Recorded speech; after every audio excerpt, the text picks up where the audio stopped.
Okrika was not fashionable until we started calling it thrift. All right, and it is our content creators that made it fashionable to now use Okrika and style it in various ways, and it's not becoming acceptable.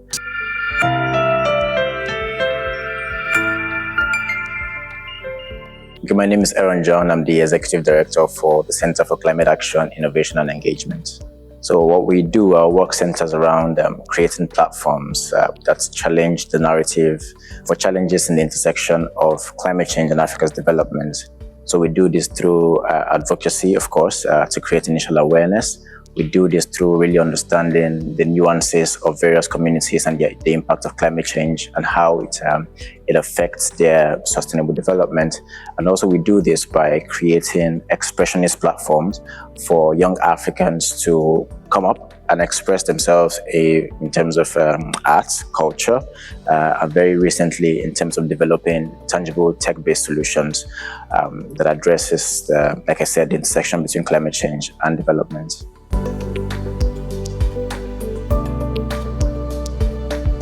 So last year, we stumbled upon the Red Cross doing a campaign called Heat Day. So the campaign, tries to bring awareness on heat. So we thought, how can we use a different, approach to this? So we created the Urban Art for Heat campaign, which saw the expression of artists across Africa paint their expression of heat.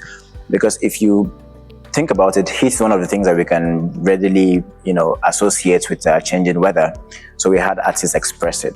So a shift from that is also to see that since art is such a visceral context and people can really resonate with it beyond language, how can we also now use it to talk about more serious and deep things? So cueing art as a form of rethinking how we use resources. For the 2025 theme of the same program, Urban Art, we are now looking at waste reimagined. How do we reimagine textile waste? How do we reimagine electronic waste? How do we reimagine plastic waste? The thrift market, Okrika, is around 300 billion naira worth for Nigeria alone. So Africa has just become a dumping ground for textile not used. And this has become quite a huge challenge for waste management for landfills. But again, one thing that you can't take away from us is our swag. So we would take the least viable thing and then make it the best. And I think this is why we thought it was very important to create a platform where artists can begin to reimagine these things that are discarded, these things that would have ended up in landfill, and repurpose them for things that are now fashionable. Make-up pieces, combination of various fabric. One of the things I'm also, here with is my card holder that is made out of mushroom, 100% mushroom, which is again, why it's very, very important for us to create platforms for people to change resources and make them into something else that we can use.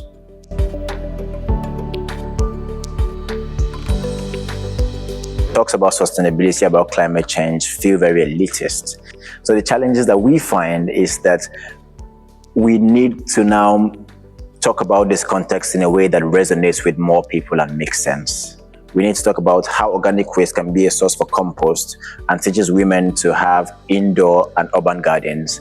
We talk about how, growing up as kids, you put together bottles and wait for the cotton candy man that comes around and you give them these bottles. And then we try to go back to the basics and make people understand that this is not the first world. We have been doing it. We just forgot how we were doing it because now we are all looking for daily bread. I think that has been one of our biggest challenges.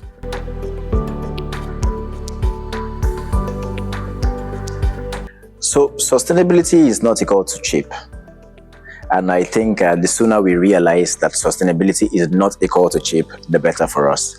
The artists that are pushing the boundary on sustainability, sustainable fashion, reconverting resources, pre, post, and during production of textiles, they do this with so much thought and hands-on resources that at the end of the day, the pieces that they produce are almost signature couture pieces. And those are not cheap. So understanding that this is a sub-economy that can almost be $1 million industry in a few years is one thing that I think artists and fashion designers should really begin to take a look at. We are seeing organizations like H&M invest millions of dollars into trying to repurpose fabric into like new fabric that you can use for more things. On the other hand, there's a lot to be said about saving resources that you would have thrown away. If something is no longer fit for purpose, convert it into something else. We were in a school 2 weeks ago, Funtage International, where we were teaching the kids how to convert their used t-shirts into tote bags. And we had maybe 100 kids there. So these are now maybe 50% of them now knows how to convert old t-shirts into tote bags. And if you take that just a step higher, and then you have an undergraduate student that collects, okrika or pieces of clothes that are no longer in use and convert them into resources and resell them, then you see that we can begin to create this circular economy where things don't end up in our landfills. And that is, I think, is a way for, I don't want to say waste to wealth, but then waste to wealth.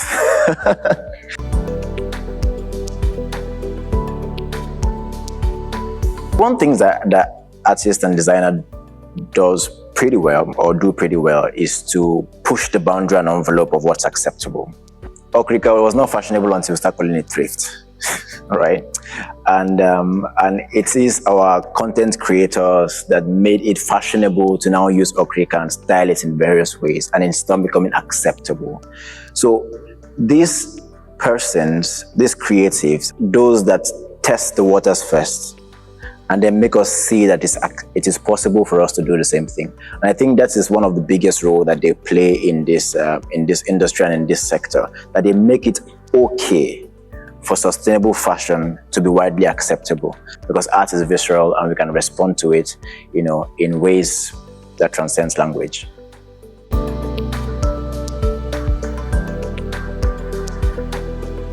It is never easy to work with people. Because one, you have to manage deadlines, you have to manage expectation. Again, artists are also people that are also looking for daily bread. So you have to manage what you're trying to bring out of them and also them trying to look for their immediate daily bread. So the challenge is having like just infinite amount of resources to put these persons in a space to say, go ahead and create. Everything else that you require, we would make that available. Just put your thoughts and creativity into action. Another thing that I think a challenge that we've found is the fact that it's one thing to bring the artists together, is another thing for the public to want to compensate the artist's work. So after they've done all the things that they've done and you expect, okay, just gonna get a good response and whatnot, people just come and then they just feel it's fun. And for the artist, this is business, this is a commodity that needs to be sold. And at the end of the day, I think that part of our work needs a bit of time to properly develop.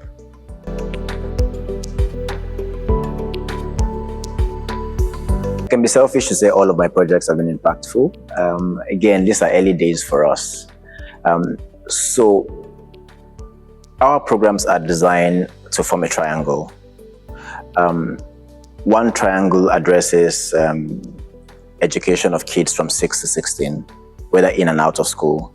We really go hands-on and teach them about sustainability, about climate change by using arts and upcycling. An example is the tote bag, t-shirt to tote bags. The other program is called Rising Voices Educational Outreach. The other program is the Crafting Tomorrow, which just closes its application. This now targets youths from 18 to 36 who are now in a more entrepreneurial phase of life, and we help them and work with them to create solutions that targets food security, that targets energy access, that targets pollution, water access, and disaster risk management. Hopefully, we can begin to see tangible solutions come out of this program. And last but not least is a program called the Climate Action Index, which we just finished the methodology, the validation workshop for the methodology. This now addresses the policy angle of our work and seeks to evaluate what each state and local government in Nigeria is doing in terms of climate change, what policies are they putting in place, how much are they spending in terms of climate change, and what does this amount of money translate into. So our program addresses these three angles. It speaks to children at the early age, give them hope and optimism. It works with youth at the entrepreneurial age, give them platform to develop solutions, and then addresses what the government is doing to ensure that when these persons are able to become full-fledged adults, we have not crippled the system and infrastructure to support their development.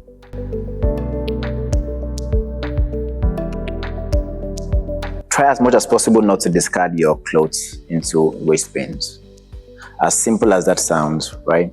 If you no longer need it, there's someone else that actually could still use that. And if it's torn beyond repair, there are now people, young persons that have solutions where they pick up these materials from you and then they go and repurpose it to something. Just very little habits like that. Because if you think about it, an average Nigerian produces about 0.11 kilogram of waste per day. That's a lot of waste, 30% of which is textile waste. If we begin to reduce how much that ends in our landfill, it means we reduce the amount of microplastic that ends in our ocean. We reduce the amount of chemicals that end up in our fresh water. And then overall, we even improve the health of our planet in general. So try to conserve what you throw in a bin. My name is Aaron John, the Executive Director for Center for Climate Action, Innovation and Engagement. And I hope whatever you do, you try to inspire change.